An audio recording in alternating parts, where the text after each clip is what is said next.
So now we're going to start to model our data, and a lot of times in courses where I use Node.js and we create APIs, I create one model at a time, but here I'm going to create all three. And what I want to do after we model the data is create a seeder script so that we can actually just import some dummy data to work with. So we're going to create in the backend here, make sure you're in the backend folder, a folder called models. And basically we're going to have three models for three resources in our database, which are going to be the users, the products, and the orders. So let's create the user model.js, and let's create a product model.js, and let's create an order model.js. Okay, so these are our three model files. Let's start off with the user. So first thing we want to do is import Mongoose, and then we want to create a user schema. So let's say const user schema, and we want to set that to mongoose.schema and pass in an object. Now in this object is where we want to define all the fields that we want for a user. So we want a name. Now we could do like name string if that's all we wanted to add was the type, but I also want to make this required, so I'm going to use an object and say type string and then set required to true. Okay, and then I'm just going to grab this and let's copy this down 3 more times. So after name we're going to have the user's email, which will be type string required true, and I also want to make it unique. So let's say unique, set that to true, because we don't want more than one person to have the same email address. After that we have our password, which is going to be type string required true, and then we have is admin. So this will be a Boolean, so let's get rid of that, say Boolean, and required true, and I also want to set a default, and make sure you set this to false, so when a user registers they're not an admin. You'll have to go in, an admin will have to make another user an admin.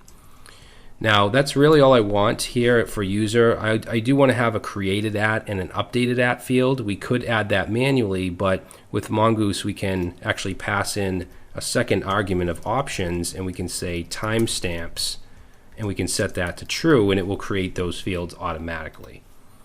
Okay, now down here we want to just create, let's say const user, and we're going to set this to mongoose.model because we want to create a model from this schema. We're going to call it user, and we want to pass in our user schema, and then we just want to export default user, and we'll save that, and that should do it for the user model. Now for product, I'm just going to copy this and go over to product model, and we're going to change the name of this to product model or product schema.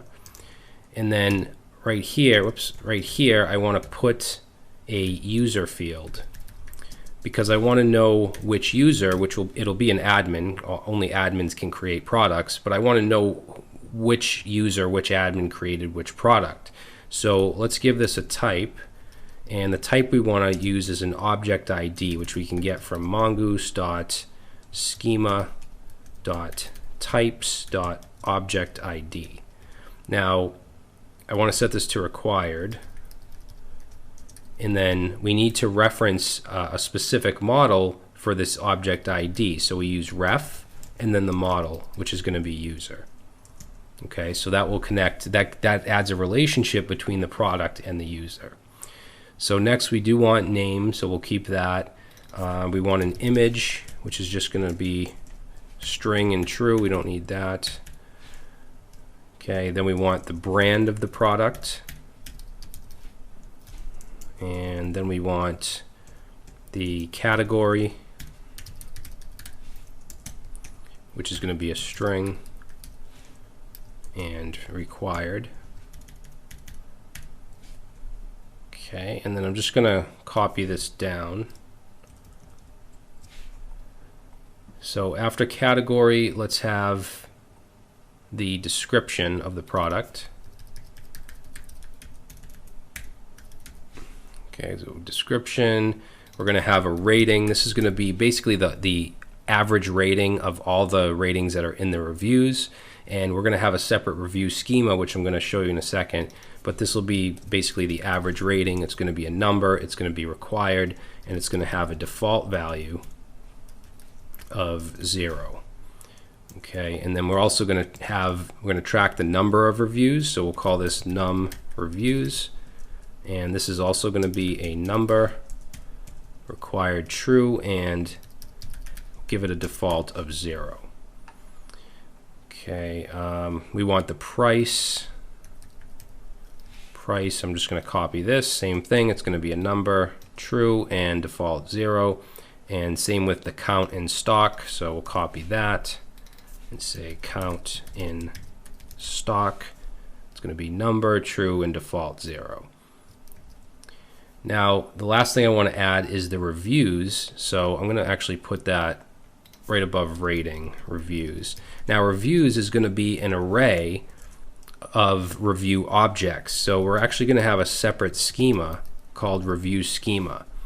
And we could put this in a separate file, but it's small enough, and this is the only place we're using it. So I'm just going to put it right above the product schema. And we'll say const review schema, set it to mongoose dot schema dot, not dot, pass an object here, and this is going to have a name. So type string and required true. And then I'm just going to copy this down twice. In addition to name, we want the rating. So this is going to be the individual review rating. The rating down here is going to be the average of all of the review ratings. Okay, now this is going to be a number, and it's going to be required true. And then the last one here is going to be a comment. So a review comment, which will be a string, which will be true. I'm also going to add timestamps on this. So timestamps will be set to true. And then lastly, down at the bottom, we want to change this to product. And this product, it's going to use the product schema. And we want to export product. All right, so that should do it. Hopefully I don't have any typos in here. If I do, I'll find out later.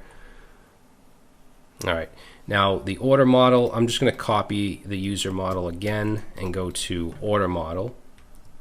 And this is probably the biggest model as far as the number of fields. So here, let's change this to order schema.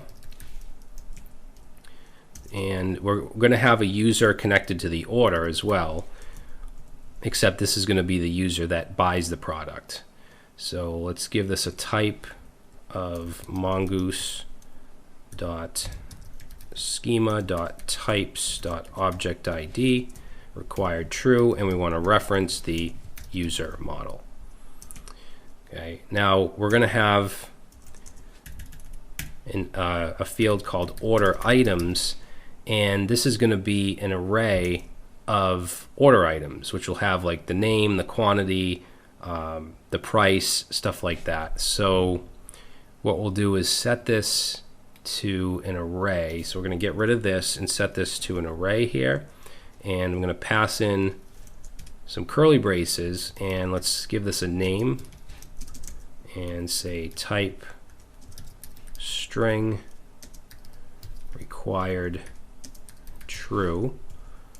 So this is going to be the name of the product, and we'll just copy this down a few times. So name, we also want quantity, so QTY. This is going to be a number, and an image, which will be a string. Price is going to be a number, and then we want product. So product is going to be it's going to be an object ID, but it's going to be linked to the product model. Okay, so it'll have a relationship to the order, will have a relationship to the product. So let's say type, and set that to mongoose.schema.types.objectID. schema dot types dot object ID, and it's going to be required. And the ref here, and it's not going to be user this time, it's going to be product. So that's order items. Next one is going to be shipping address. Now shipping address is going to have a bunch of fields in here as well, so we're going to get rid of that, and let's put address.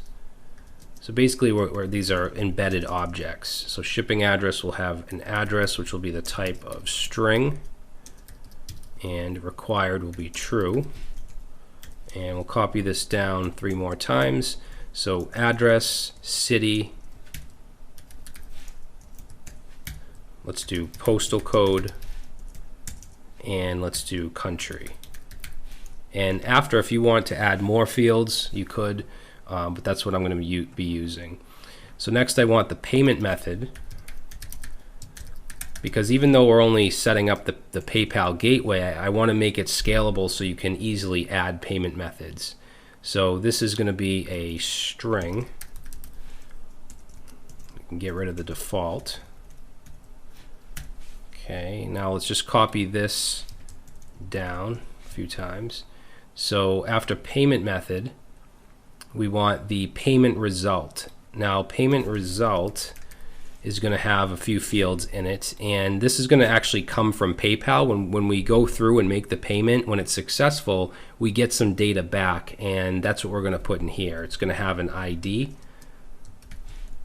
which will be type string, and we'll copy this down a few times. So we have an ID, we have a status, so we know if it's paid or not. That'll be a string. We have the update time, and again, this is going to come from PayPal. And then we have the email address. So that'll be the PayPal email that they use. All right, next we're going to have the tax price. So tax price is going to be a number, and it's going to be required. And then for the default, we're going to do 0.0. Now I'm going to actually copy tax price because we have a few other prices like shipping and so on. So I'm going to paste this in a couple times. So under tax price, let's add our shipping price. And same thing, so all this is going to stay the same. Then we're going to have the total price. So you can see there's a lot of fields in an order. Total price, and actually I believe that's it for prices. Then we're going to have the is paid value, because we need to know if it's been paid. That's going to be a Boolean, and that's going to be required, and the default of course is going to be false. And then we're going to have a paid at field. So this will be the date and time that it's paid at. We're going to give it a type of date. Okay, then we're going to have an is delivered, and that's going to be the same as this. It's going to be a Boolean, required, and the default will be false. And then we also want to delivered at, just like we have a paid at. So change that to delivered at. And we'll have timestamps down here. Let's add order,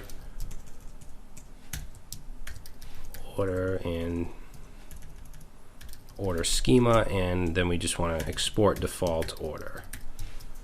All right, so I know that that's it's quite a bit of fields here that we have, but in order to have the functionality that I want to have in this application, these are the fields that are required. So now what I want to do is I'm going to close all this up, and in the next video we're going to prepare some data for import, because we have this data folder with products.js, so we are going to use this data here. We're going to import this to the database. We also want to add some users as well, and then after we prepare our data, we'll go ahead and create a data seeder script to seed the database with that sample data. And then we can move on and we can start to fetch data from MongoDB, fetch our products, and then get into user authentication and go from there.